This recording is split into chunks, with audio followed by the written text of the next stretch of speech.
Welcome back to the Sports Buzz. He is Nick Roush. I'm TJ Walker. This is March. We are at Zaxby's.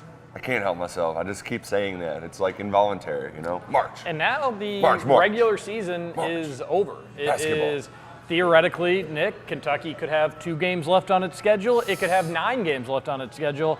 It's choose your own adventure, choose your own path. And when Kentucky starts the postseason with the SEC tournament, they'll be the number 1 seed. They won the SEC by 3 games, incredibly impressive. 2 of those games they had double-digit leads and lost those games. 2 of their 3 losses, right? Sure. Yeah, sure. Does that sound good to you? Everything okay? A little too much Zaxby's? Way Chicken? Way too much chicken last night. There's my order. There you go. It's ready for me right now. What do you would expect Ashton back on Friday. Yes. I think Calipari said as much after the game. The plan will be for him to return. The UK says personal reasons. Oh, my goodness. But What a spin zone. The last we saw of Ashton Hagans was him refusing to come out of the game against Tennessee on Tuesday night, and then him refusing to go back in the game. Then he posted a Snapchat of him with a lot of money. You don't know where that money came from. Probably nothing malicious there, but not necessarily Just a good stupid. look with the Yeah. position that you're in as a student athlete. And then there's some rumors that there's some stuff off the court.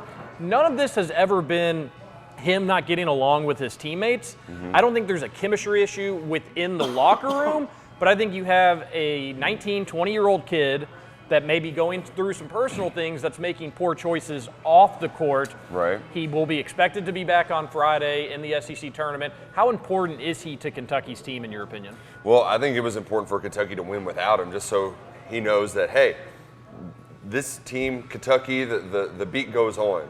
This isn't the University of Ashton Hagans. Oh, hey, Heard that one hey, before? Billy Roush. But I think that was important for Kentucky to really get together, because when the Cats fell down by 18, there was a sense of like, it could have validated kind of Ashton's belief that they need him in order to succeed, and they proved they didn't. Now, when Ashton comes back, he can be much more valuable, especially on the defensive end. I mean, Johnny just saying there were a couple times he got blown by. He gave him a lot offensively. He had 10 points, knocked in a couple of 3-pointers, but there was a couple times where he just got blown by, and they could have really used his defense, his rebounding. And I mean, the Cats only had 9 assists on the day. Certainly, you would think he would help distribute the ball. So I expect Ashton to be back, and I hope this served as the wake-up call that he needed. And I think he needed one. I'm glad that Cal kept him at home for this game. You don't have to get so emotional talking about Ashton Hagans. Your eyes, very teary. Yes. That's just how Not sure if the passionate I camera am. can see his eyes, but he looks like he's about ready to start very crying. passionate. People don't understand that doing a 30-minute TV show on Sunday afternoons is incredibly taxing and also very difficult.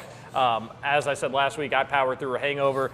Nick is battling emotions, obviously. Yes, just super emotional. At the end of the It's basketball only season, emotions. it's only, and I think also it's the kick and chicken that he knows is coming. He's very pumped up about that Very as well. excited. If you need to take a break, go, just let it all out. We can do that as well. Thanks, Terry. Your eyes very dry. Thank you. Well, now they're wet because of the Terry. tears. Yeah. All right, so I think you'll see Ashton back. I do think with Kentucky, it was almost a perfect learning lesson for him to be able to say, you could not have drawn it up, because how bad were they in that first half? They gave up 40 points. Yes. I mean, so I think you were the one who tweeted out 90 points over the second half of the Tennessee game, first half of the Florida game. Yeah, 2 back-to-back halves, Kentucky had given up a combined 90 points with one of the best defenses in the country this season, and they'd given up 90 points, in 2 halves. So you're right. I think you can tell Ashton, look, this team needs you. They need you defensively. They need you out there. But if you go out there, you get in your own head, you start talking back to coaches,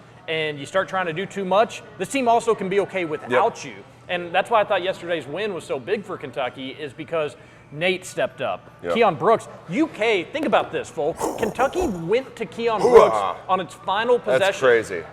A freshman that hasn't done too much this season for UK. Maybe 10 Kentucky minutes said, a hey, game. go win us the game. And Keon did everything right except finish the shot. Yeah. He backed his guy down, made an awesome move. Great move. Just a And little then too strong. Went in and out. But that's what teams are for, and E.J. Montgomery is there to clean it up. I don't want to do this, but this is what Kentucky fans do. When we see a guy playing well, we think, that should be good. oh, man, wait till next year with Keon Brooks. He's going to be awesome next year. And I'm sure you thought the same thing, too. Well, I get very excited about a future Keon Brooks, and hopefully he'll stay and develop because you saw the glimpse of it. He's in threes. Oh, I know. We saw it in high school, but he hadn't. I think it was the first 3 he'd hit since Fairleigh Dickinson. You'd think it'd been a fairly long time.